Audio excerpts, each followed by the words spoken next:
Aptera, le véhicule solaire passe en bêta avant la livraison prévue pour 2022.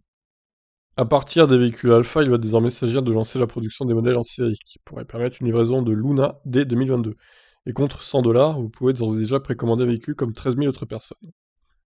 Firme californienne basée à San Diego, Aptera a connu une histoire tumultueuse, notamment au milieu des années 2000. L'entreprise avait alors déjà mis au point des prototypes de véhicules fonctionnant grâce à l'énergie solaire et possédant une allure digne d'un film de science-fiction. Néanmoins, faute d'avoir obtenu des investissements attendus, notamment de la part du gouvernement des États-Unis, Aptera avait du tout bonnement cessé ses activités il y a 10 ans. Après des expériences autour des batteries au lithium ou encore des véhicules agricoles, les deux fondateurs initiaux, Chris Anthony et Steve Frambro, ont senti le vent tourner en faveur des véhicules électriques ces dernières années et ont finalement relancé Aptera, avec cette fois-ci un succès à la clé, avec Luna et les 13 000 précommandes annoncées.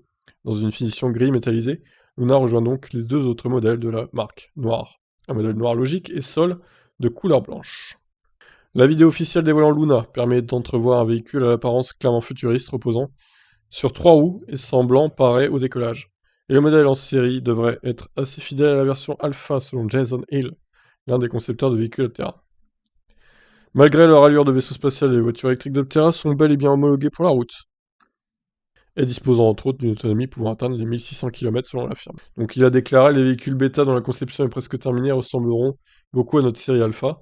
Nous avons apporté des améliorations au niveau de l'extérieur et du confort et perfectionné le design intérieur, notamment au niveau des sièges, des portes et du tableau de bord. Selon l'endroit de la planète où vous vivez, vous pourrez avoir 1600 km d'autonomie quand même. Grâce au soleil, bon, ça paraît un peu optimiste, hein.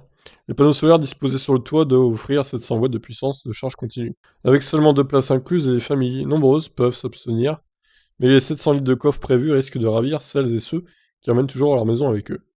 Pour ce qui est des prix, Aptera annonce au moins 26 000$. Sans doute un peu élevé pour respecter son leitmotiv et la liberté pour tous. Ouais, elle est pas mal, hein, cette petite voiture là, elle est très futuriste. Malheureusement, bon, elle est très large, donc à cause de l'avant, justement, des roues à l'avant. Donc, forcément, elle va pas passer sur toutes les routes, ni dans tous les garages. Mais bon, elle est marrante. Je vous laisse réagir. Ciao, ciao.